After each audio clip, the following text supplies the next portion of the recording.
죽임 당하신 어린 양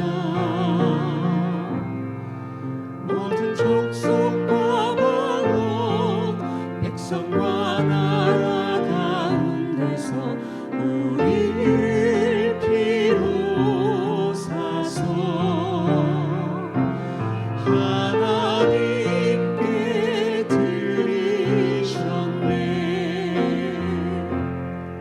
죽임 당하신 어린 양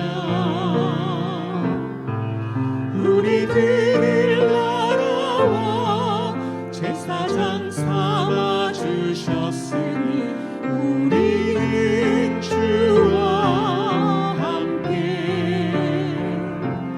이 땅에서 다스리리. 죽임 당하신 어린 양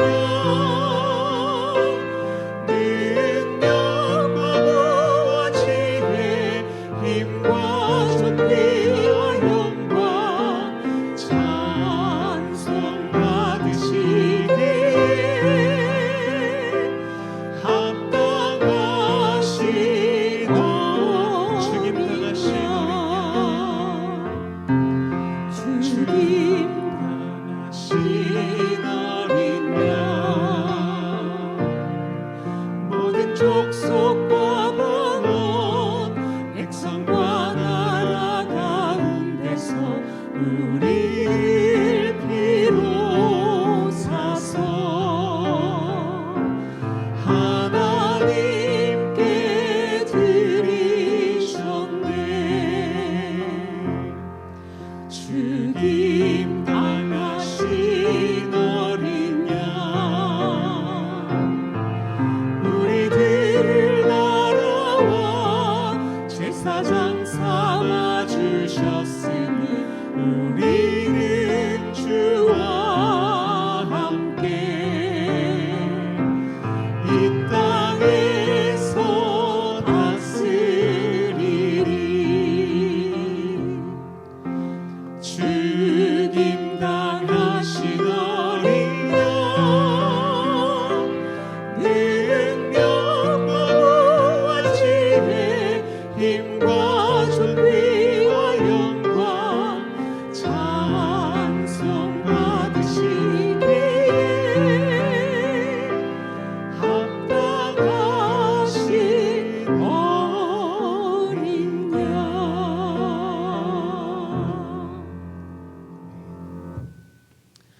사랑하는 형제 자매 여러분, 우리는 주님의 피로 사신 주님의 거룩한 교회입니다.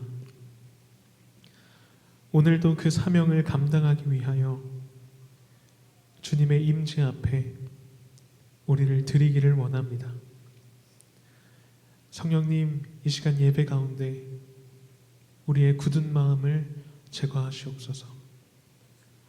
주님의 도우심을 사모하며 온전히 주님만 바라보게 하옵소서. 주님의 십자가를 기억합니다. 그 십자가가 우리의 능력되어 우리의 삶이 하나님께 기쁨으로 드려지는 거룩한 산 제사가 되도록 우리 예배를 인도하여 주옵소서. 예수님의 이름으로 기도드립니다.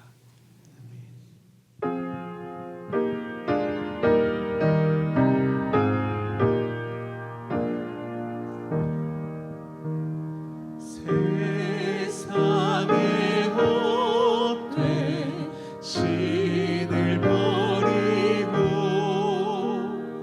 하나님 이름 높여 기리세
주시옵소서. 오 주님, 정직한 영을 새롭게 하소서.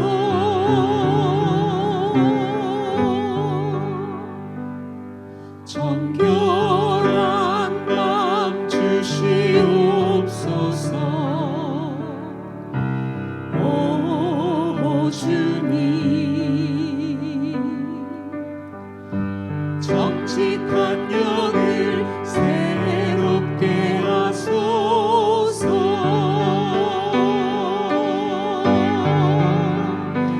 나를 주님 앞에서 멀리 하지 마시고 주의 성령을 거두지 마옵소서.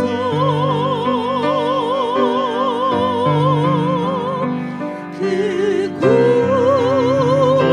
구원의 기쁨 다시 회복시키시며 변치 않는 맘 내 안에 주소서. 정결한 마음 주시옵소서. 정결한 맘 주시옵소서. 오 주님, 정직한 영을 새롭게 하소서.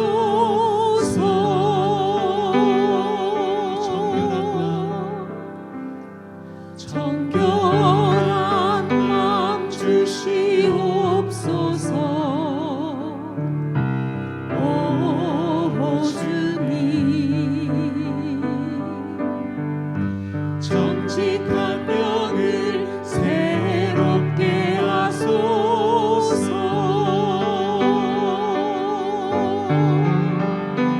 나를 주님 앞에서 멀리 하지 마시고 주의 성령을 거두지 마옵소서.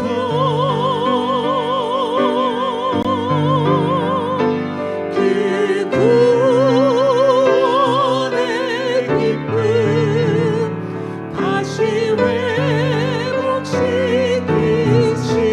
회복시키시며 변치 않는 맘 내 안에 주소서. 나를 주님 앞에서 멀리 하지 마시고 나를 주님 앞에서 멀리 하지 마시고 주의 성령을 거두지 마옵소서.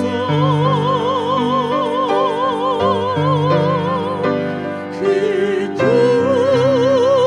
구원의 기쁨 다시 회복시키시며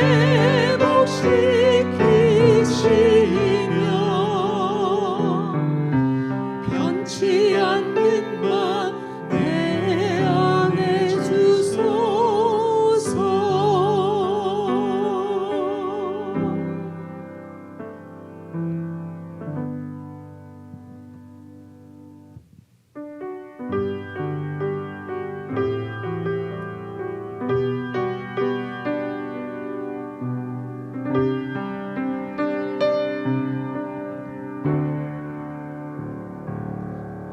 나는 내 마음의 복음이 흥했던 곳에서 다시 아버지를 만나고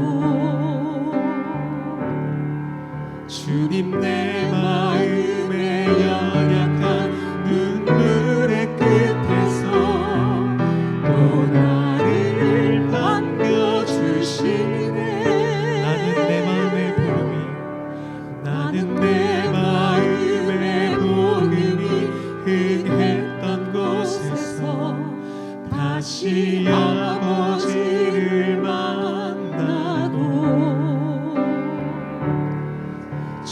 주님 내 마음의 연약한 눈물의 끝에서 또 나를 반겨주시네.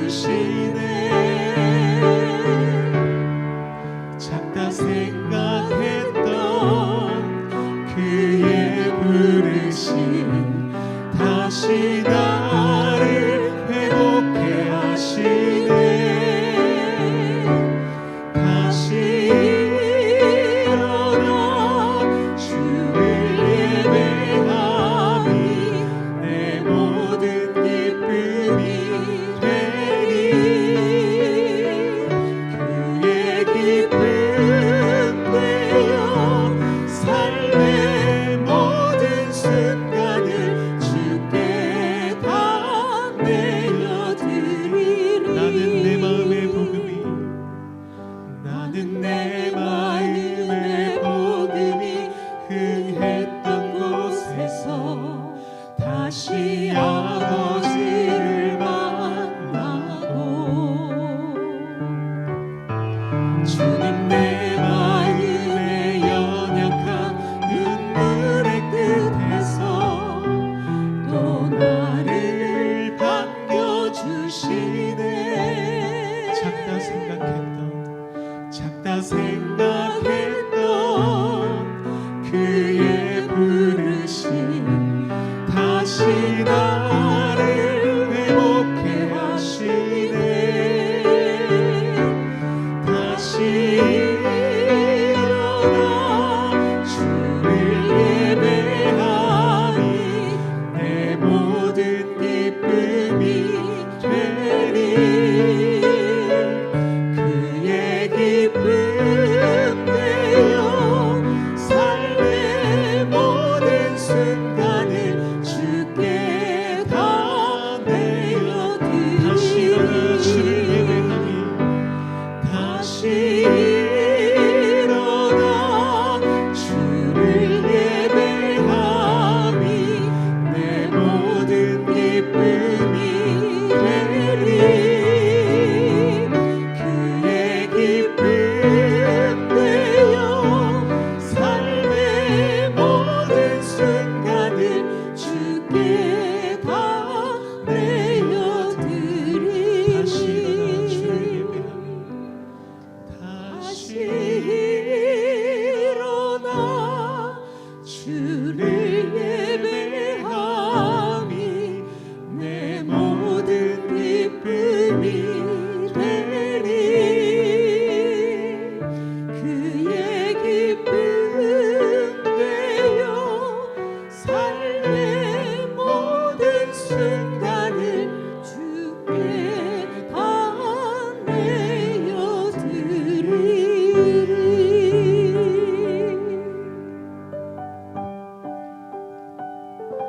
시간 함께 기도하기 원합니다. 기도하실 때 주님이 아닌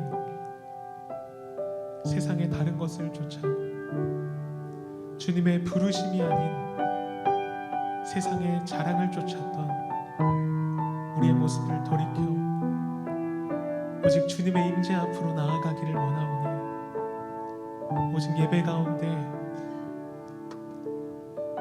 주님만이 오직 나의 기쁨 되어 주시옵소서. 주님만이 나의 기쁨으로 삼는 주님의 거룩한 백성 되도록 이 시간 우리를 인도하옵소서. 함께 기도하면서 나아가겠습니다.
살아계신 하나님 아버지, 오늘도 우리를 부르신 주님의 크신 은혜와 사랑에 감사를 드립니다. 오늘도 우리가 주님의 말씀을 순종하고 따름이 우리의 기쁨 되게 하여 주시옵소서. 주님의 말씀 앞에 나아가고 그 말씀을 따라 순종하며 주님의 나라를 살아가는 것이 우리의 영원한 기쁨임을 우리의 입술로 우리의 삶으로 고백하는 우리 모든 성도 되도록 인도하옵소서.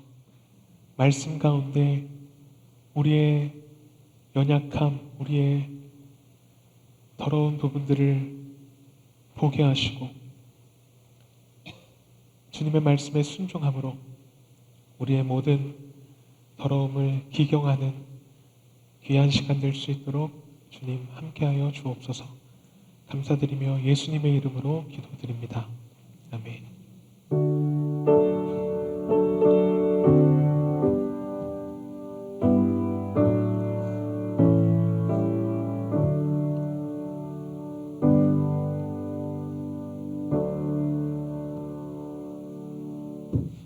오늘 함께 보실 말씀은 고린도전서 5장 1절에서 13절까지 말씀입니다. 고린도전서 5장 1절에서 13절까지 말씀입니다.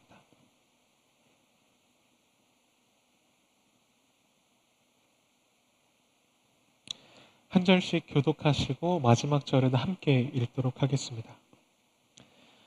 너희 중에 심지어 음행이 있다 함을 들으니 그런 음행은 이방인 중에도 없는 것이라. 누가 그 아버지의 아내를 취하였다 하는도다. 그리하고도 너희가 오히려 교만하여져서 어찌하여 통한이 여기지 아니하고 그 일을 행한 자를 너희 중에서 쫓아내지 아니하였느냐. 내가 실로 몸으로는 떠나 있으나 영으로는 함께 있어서 거기 있는 것 같이 이런 일을 행한 자를 이미 판단하였노라. 주 예수의 이름으로 너희가 내 영과 함께 모여서 우리 주 예수의 능력으로 이런 자를 사탄에게 내주었으니 이는 육신은 멸하고 영은 주 예수의 날에 구원을 받게 하려 함이라. 너희가 자랑하는 것이 옳지 아니하도다. 적은 누룩이 온 덩이에 퍼지는 것을 알지 못하느냐. 너희는 누룩 없는 자인데 새 덩어리가 되기 위하여 묵은 누룩을 내버리라. 우리의 유월절 양 곧 그리스도께서 희생되셨느니라. 이러므로 우리가 명절을 지키되 묵은 누룩으로 하지 말고 찬 누룩으로도 말고 누룩 없이 오직 순전함과 진실함의 떡으로 하자. 내가 너희에게 쓴 편지에 음행하는 자들을 사귀지 말라 하였거니와 이 말은 이 세상에 음행하는 자들이나 탐하는 자들이나 속여 빼앗는 자들이나 우상 숭배하는 자들을 도무지 사귀지 말라 하는 것이 아니니 만일 그리하려면 너희가 세상 밖으로 나가야 할 것이라. 이제 내가 너희에게 쓴 것은 만일 어떤 형제라 일컫는 자가 음행하거나 탐욕을 부리거나 우상 숭배를 하거나 모욕하거나 술 취하거나 속여 빼앗거든 사귀지도 말고 이런 자와는 함께 먹지도 말라 함이라. 밖에 있는 사람들을 판단하는 것이야 내게 무슨 상관이 있으려마는 교회 안에 있는 사람들이야 너희가 판단하지 아니하랴. 함께 읽겠습니다. 밖에 있는 사람들은 하나님이 심판하시려니와 이 악한 사람은 너희 중에서 내쫓으라. 아멘. 오늘 본문에서 바울은 고린도 교회에 있었던 또 하나의 문제를 언급하고 있습니다. 너희 중에 심지어 음행이 있다 함을 들으니 이런 음행은 이방인 중에도 없는 것이라. 누가 그 아버지의 아내를 취하였다 하는도다. 바울은 이 고린도 교인들 중에 아버지의 아내를 취하는 음행이 있었다는 말을 들었습니다. 여기서 취하였다라는 말은 단순히 순간적이고 충동적으로 음행을 했다는 것을 말하는 것이 아니라 지속적으로 머무르는 상태를 표현합니다. 그런데 그 대상은 아버지의 아내입니다. 아버지의 아내를 취하는 일은 구약 성경에서부터 엄격하게 금지하는 음행입니다. 우리가 지난 창세기를 묵상하면서 이 아버지의 첩과 동침했던 그 르우벤을 떠올릴 수 있습니다.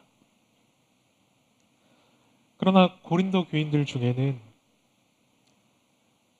그러한 상태에 지속적으로 머물러 있었던 형제가 있었던 것입니다. 심지어 이런 모습은 하나님의 백성에게 뿐만 아니라 이방인 중에도 없는, 이방인조차 용납하지 않는 수준의 범죄였던 것입니다. 그리하고도 너희가 오히려 교만하여져서 어찌하여 통한이 여기지 아니하고 그 일을 행한 자를 너희 중에서 쫓아내지 아니하였느냐. 또 하나 심각한 문제는 교회가 그러한 모습을 함께 바라보고 있으면서도 그를 그대로 방치했다는 것입니다. 무엇이 문제인지, 그리스도의 몸에 병이 들었는지, 그 몸이 어떠한 상태인지 전혀 진단하지 못하고 깨닫지도 못하는 이 무지한 고린도 교인들의 모습을 보여주고 있습니다. 제가 초등학교 3학년 때 저희 할머니께서 저에게 라면을 끓여주신 기억이 있는데요. 라면을 먹는데 할머니가 잘 먹는다고 하시니까 많이 먹는 게 잘하는 줄 알고 그 초등학교 3학년짜리가 그 자리에서 라면 3봉지를 먹었던 기억이 있습니다. 지난 주일에는 저희 청년들이 사랑방 모임을 하면서 인당 라면을 2봉지씩 끓여 먹었는데 아마 그 청년들이 칭찬을 받기를 바라면서 이 라면을 3봉지씩 끓여 먹는다면 아마 저희를 미련하다고 여러분은 바라보실 것입니다. 고린도 교인들의 모습이 마치 그런 것처럼 무엇이 칭찬받는 일인지, 무엇이 통한이 여겨야 할 모습인지 전혀 깨닫지 못하고 있는 상태였던 것입니다. 우리가 다음 주에 살펴볼 말씀이지만 이 6장 12절에 보면 고린도 교인들에게는 이런 삶의 표어가 있었습니다. 모든 것이 내게 가하다. 지혜를 가진 사람은 모든 것을 할 수 있는 능력이 있다라는 것입니다. 그래서 고린도전서가 계속 진행되면서 다루게 될 여러 가지 문제들, 우상에게 바쳐진 고기를 먹으면서 자신이 가진 지혜와 능력을 자랑합니다.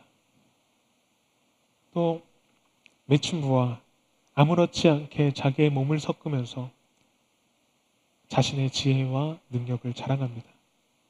나는 이 정도로 지혜 있는 사람이다. 나는 이 정도로 능력 있는 사람이다. 그러나 그들의 실상은 분별력을 잃어버린 상태입니다. 자기 육신에 따라서 행하면서 그것이 능력인 줄로 착각합니다. 지난주 본문 말씀에서 바울은 이렇게 말합니다. 교만한 자들의 말이 아니라 능력을 알아보겠다. 하나님의 나라는 말에 있는 것이 아니라 오직 능력에 있다. 그러나 바울이 말하는 그 능력은 오직 십자가의 복음을 살아내는 능력이지 자기 육신에 따라서 하고 싶은 대로 행하는 능력이 아닙니다. 6장 9절에서 바울은 분명하게 말합니다. 불의한 자가 하나님의 나라를 유업으로 받지 못할 줄을 알지 못하느냐. 미혹을 받지 말라. 그리고 이어서 가장 먼저 등장하는 죄의 목록이 바로 음행하는 자입니다. 모든 것이 자기 마음대로 이루어지는 것이 형통한 것이 아니라 하나님의 뜻이라면 내 생각과 내 걸음이 가로막혀지는 것 또한 형통인 것처럼 우리의 능력은 오직 십자가의 복음 앞에 나의 삶을 쳐서 복종하는 것입니다. 주 예수 그리스도의 이름으로 씻김받고 의롭다 하심을 입은 사람은 육신을 따르는 그런 불의한 일들을 버려야 합니다. 내가 실로 몸으로는 떠나 있으나 영으로는 함께 있어서 거기 있는 것 같이 이런 일 행한 자를 이미 판단하여노라. 주 예수의 이름으로 너희가 내 영과 함께 모여서 주 예수의 능력으로 이런 자를 사탄에게 내주었으니 이는 육신은 멸하고 영은 주 예수의 날에 구원을 받게 하려 함이라. 바울은 지금 이 고린도 교회와 몸으로는 멀리 떨어져 있는 상태입니다. 그러나 영으로는 누구보다 가까이 함께 했습니다. 바울은 멀리서 그들의 소식을 들었지만 마치 그 자리에 함께 있는 것 같이 이 교회의 문제에 동참하고 함께 판단을 내립니다. 바울이 이 교회의 거룩함에 대해서 얼마나 관심이 있었는지를 보여줍니다. 반대로 아무런 제약이 없이 지금 한 공간에서 몸으로 함께 모여 예배드리는 우리는 교회에 얼마나 관심을 갖고 사랑을 가지고 있는지 돌아보게 됩니다. 내 옆에 있는 지체가 병들고 무너지는 모습을 보면서도 나와 상관없는 일이라면서 무관심하거나 알아서 하시겠지 라면서 방치하고 가볍게 여깁니다. 그러나 바울은 이 교회의 문제를 절대로 가볍게 여기지 않습니다. 4절을 보시면 주 예수의 이름으로 또 주 예수의 능력으로 이 일을 판단하도록 명령합니다. 단순히 사람의 감정이나 세상의 잣대로 그를 정죄하는 것이 아니라 주 예수의 이름으로. 교회의 판단은 오직 주님의 거룩하신 그 능력에 합당한 판단이 되어야 합니다. 십자가의 피로 값주고 사신 이 공동체를 무너뜨리는 문제 앞에서 우리는 주 예수의 능력으로 단호하게 대처해야 한다는 것입니다. 바울은 이런 자를 사탄에게 내준 자다라고 말합니다. 사탄에게 내준 자. 말로만 보면 참 무서운 표현 같죠. 이 문장이 어떤 의미인지 우리가 정확히 파악하기는 어렵습니다. 그렇지만 성경 내의 사례를 보면은 디모데전서 1장 20절에 보면 비슷한 표현이 나오는데 이렇게 나와 있습니다. 그 가운데 후메네오와 알렉산더가 있으니 내가 사탄에게 내준 것은 그들로 훈계를 받아 신성 모독을 못하게 하려 함이라 라고 말합니다. 사탄에게 내준 목적은 그들이 훈계를 받게 하는 것이고 또 신성 모독을 하지 못하도록 해서 교회의 거룩함을 지키는 방안입니다. 먼저 사탄에게 내주는 것은 그들로 훈계를 받게 합니다. 훈계는 아버지가 자기 사랑하는 아들에게 하는 것입니다. 잠언 4장 13절에 보면 이렇게 말합니다. 훈계를 굳게 잡아 놓치지 말고 지키라. 이것이 내 생명이니라. 지난 본문에서 바울은 내가 복음으로써 너희를 낳았다 라고 말합니다. 오직 사랑하는 자녀에게 권면하는 것처럼 내가 너희에게 말한다. 바울은 그들의 영적인 아비로서 그들을 훈계하는 것입니다. 바울이 그들을 사탄에게 내준 것은 그들로 생명을 얻게 하려는 것입니다. 이는 육신은 멸하고 영은 주 예수의 날에 구원을 받게 하려 함이라. 물론 이런 조치는 그 사람을 당분간 교회에서 떠나게 하는 이런 출교를 말하는 것입니다. 결코 쉽게 내릴 수 있는 결정이 아닌 것입니다.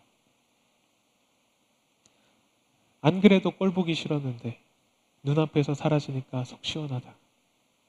얼른 잘라버려야겠다. 이런 식의 자기 감정이 앞서는 정죄가 아니라 정말로 한 지체로서 나의 살을 끊어내는 심정으로 행하는 그런 영적인 수술과 같은 일을 하라는 것입니다. 썩어 들어가는 부분을 방치하면은 온 몸이 병이 들게 되는 것처럼, 그렇기 때문에 그 사람과 교회 모두를 살리기 위해서 당장의 큰 아픔을 무릅쓰고 온 교회가 함께 아파해야 하는 것입니다. 디모데후서 2장에는 이 사탄에게 내준 바 되었던 사람의 이름이 한 번 더 등장하고 있습니다. 그들의 말은 악성 종양이 퍼져나감과 같은데 그 중에 후메네오와 빌레도가 있느니라. 공동체에 그 악을 행하는 사람을 방치하는 것은 악성 종양과 같다. 악성 종양과 같아서 빠르게 번진다, 퍼져나간다. 그래서 신속하고 단호하게 끊어내야 한다라고 말하고 있습니다. 오늘 본문에서는 그 악성 종양을 누룩으로 표현하고 있습니다. 6절부터 보시면 너희가 자랑하는 것이 옳지 아니하도다. 적은 누룩이 온 덩어리에 퍼지는 것을 알지 못하느냐.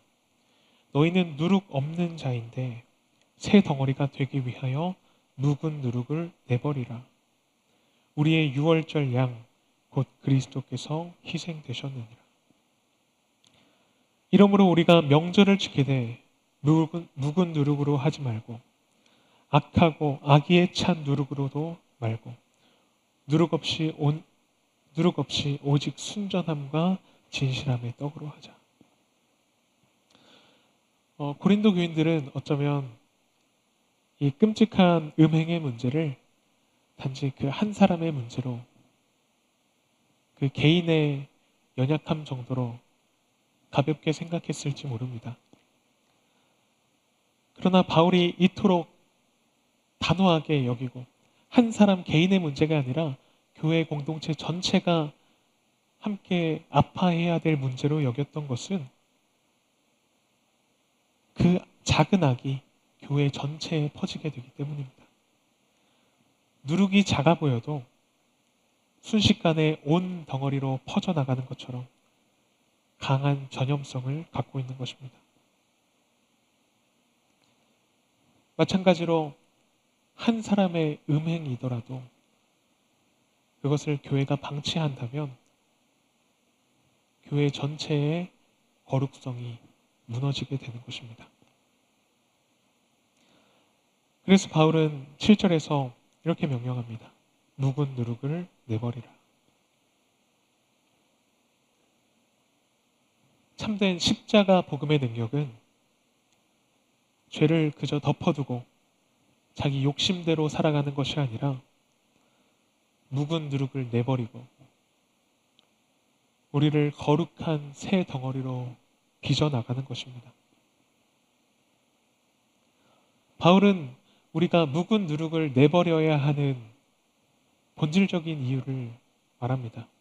우리의 유월절 양 곧 그리스도께서 희생되셨느니라. 이스라엘 백성들이 출애굽할 때 그들이 죽음에서 구원받은 것은 그들의 능력이 아니라 오직 유월절 어린 양의 피 때문이었습니다.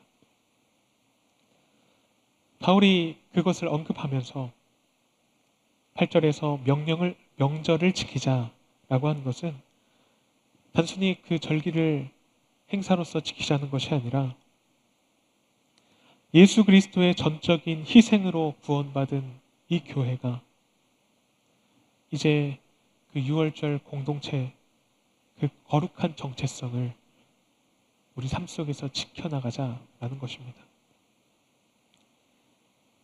우리를 위해 유월절 어린 양이 피 흘려 죽으신 것은 우리가 여전히 세상의 탐욕과 교만, 묵은 누룩을 품고 살아가도록 내버려 두는 것이 아니라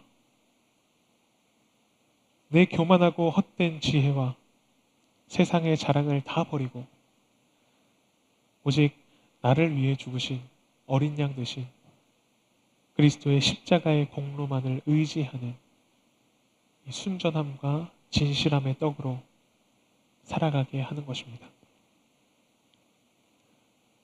그래서 이 순전함과 진실함의 떡으로 살아간다는 것은 이 땅에서 생명의 떡으로 오신 예수님의 삶을 나도 살아가는 것입니다.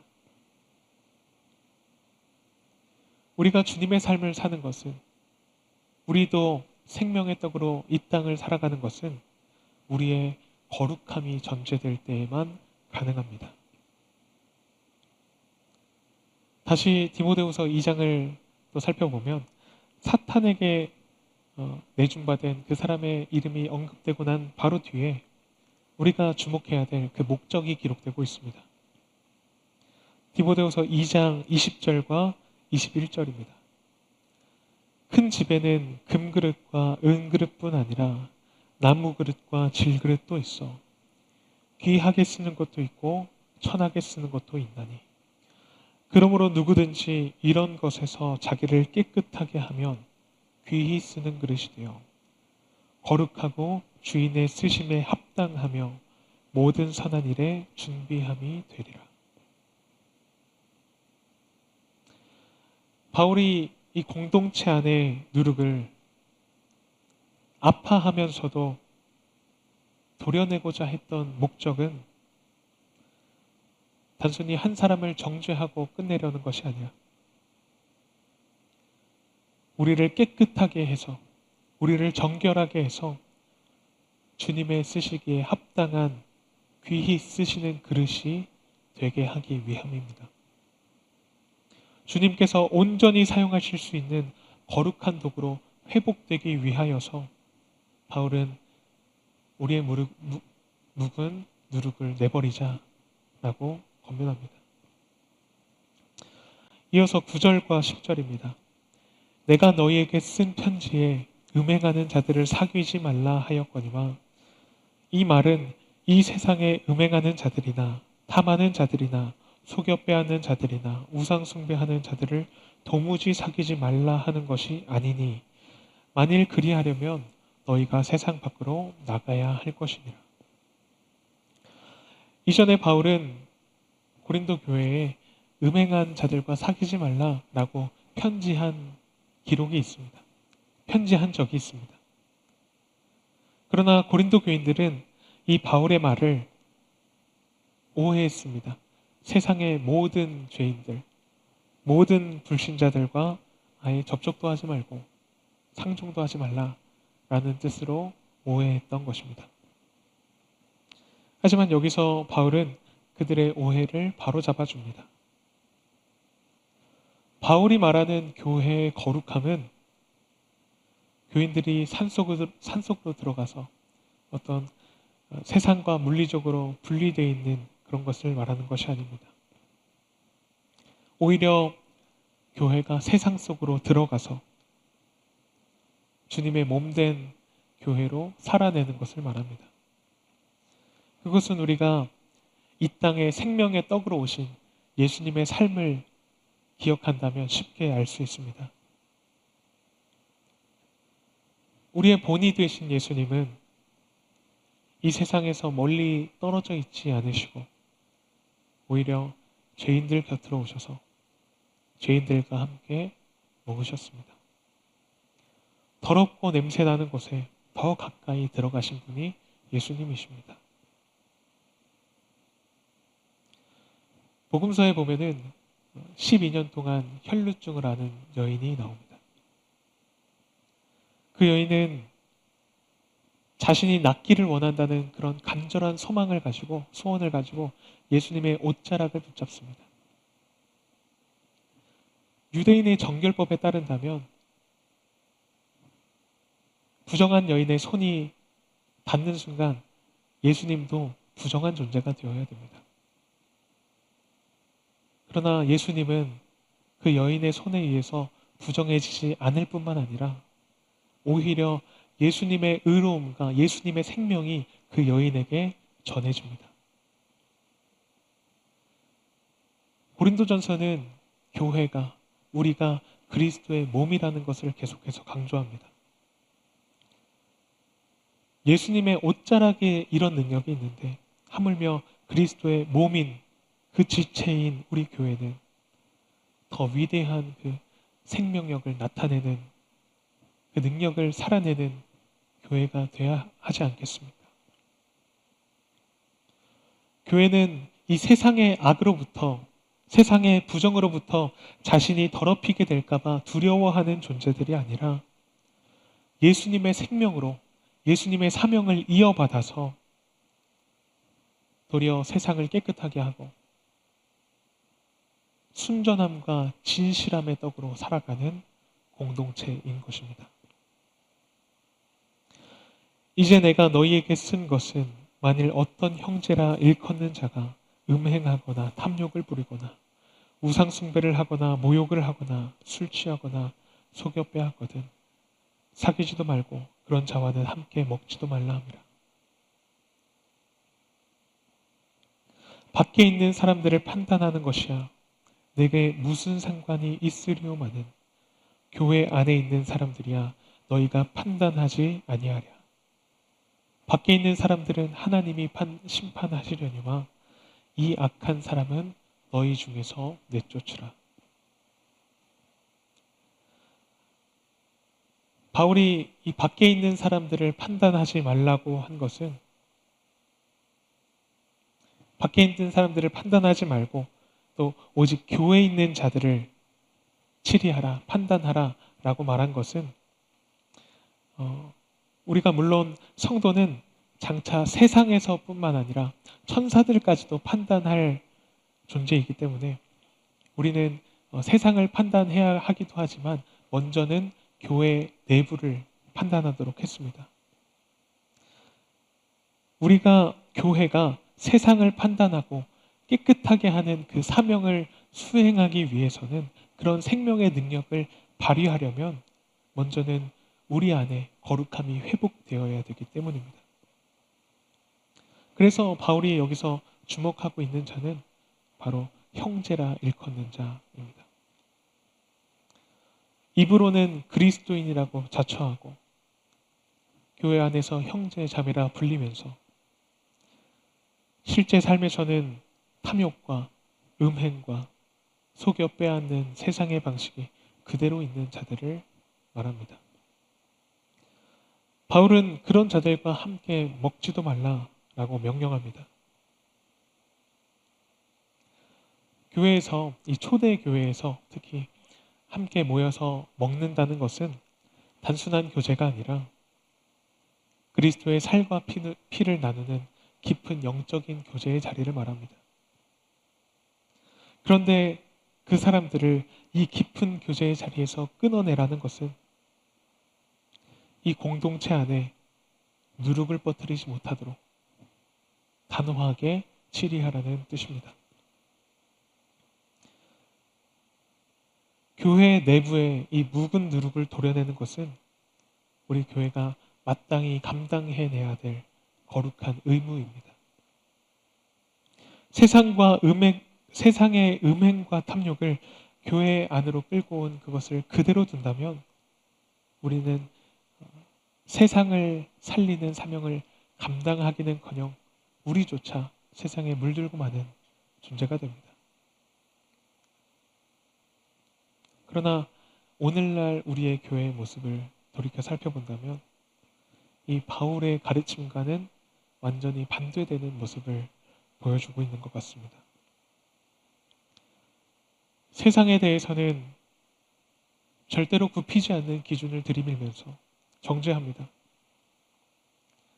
분명히 세상에 대해서 이 죄를 말해야 될 사명도 교회가 가지고 있지만 그들이 죄인이다라는 것을 말하는 데 집중하다 보니까 정작 그 영혼들을 품지 못합니다. 반대로 교회 내부에서는 심각한 이 도덕적인 타락이나 성도들의 탐욕스러운 문제들이 계속해서 일어나고 있지만 우리는 예수님의 이름만 부르면 구원을 얻으니까 우리의 삶을 쳐서 복종하는 좁은 길을 걸으려고 하지 않습니다. 우리 얼굴에 침 뱉기다. 은혜로 덮자. 사랑으로 품자. 썩어가는 종양을 은혜라는 이름으로 덮어버립니다. 그러나 그리스도의 몸으로서 우리에게 주어진 이 사명을 감당하기 위해서는 먼저는 우리 안에 있는 묵은 누룩을 내버려야 합니다. 눈먼 인도자가 어떻게 세상을 판단하고 세상의 선을 말할 수 있겠습니까? 그래서 교회는, 성도는 계속해서 자기 자신을 돌아봐야 됩니다. 거룩한 공동체로서 그 정체성을 지키기 위해서 내 안에 악이 있는 부분은 없는가 끊임없이 돌아보고 싸워나가야 하는 것입니다. 남을 판단하기 전에 말씀의 검으로 내 자신을 철저하게 찔러 쪼개야 됩니다. 우리의 참된 능력은 세상의 지혜를 따라서 우리 육신대로 행하는 데 있지 않고 나를 십자가에 못 박고 순전함과 진실함의 떡으로 살아가신 그 주님이 보이신 그 길을 겸손하고 거룩하게 살아가는 데 있습니다. 오늘 말씀 가운데 오늘 말씀을 통하여서 거룩함이 우리의 능력임을 고백하는 우리 모든 성도님들 되시기를 주님의 이름으로 축복합니다. 기도하고 마치겠습니다. 거룩함이 능력임을 아는 성도가 되게 하옵소서.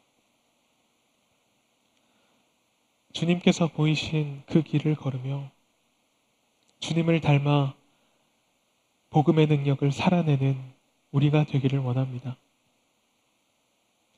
하나님의 나라는 그 복음의 능력을 살아내는 우리 안에 이루어 가시는 줄 믿습니다.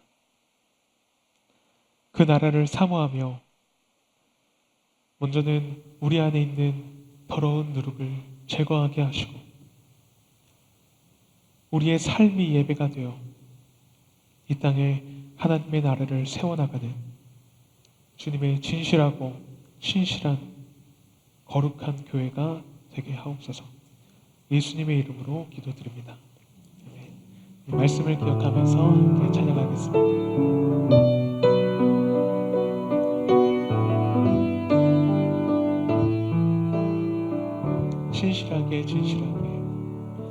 진실하게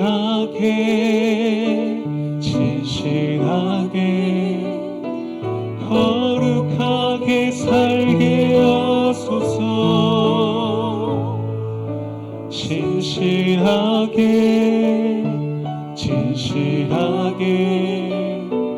거룩하게 살게 하소서. 진실하게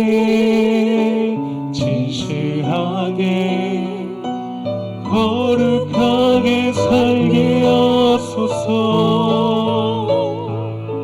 진실하게 거룩하게 살게 하소서.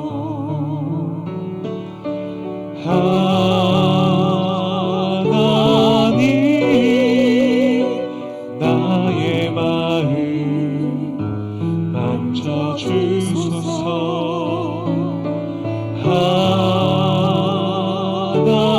하나님 나의 영혼 새롭게 하소서. 하나님 나의 기도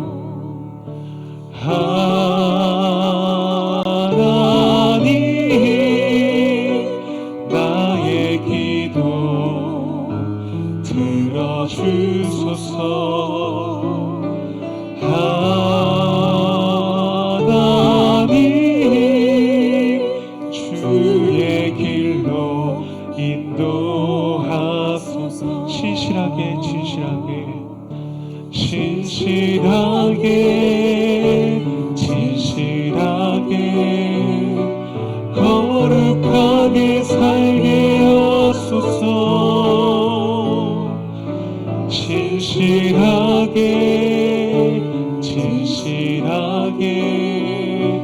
거룩하게 살게 하소서. 진실하게 거룩하게 살게 하소서. 거룩하게 살게 하소서.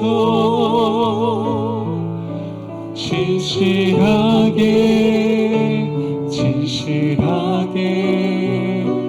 거룩하게 살게 하소서. 하나님 나의 마음 하나님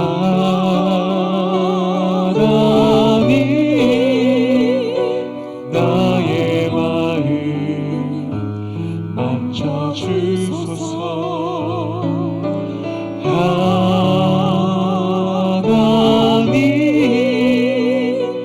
나의 영혼 새롭게 하소서. 하나님 나의 기도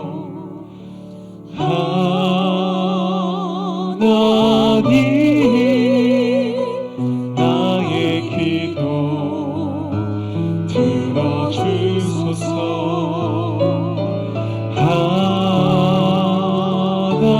하나님 주의 길로 인도하소서.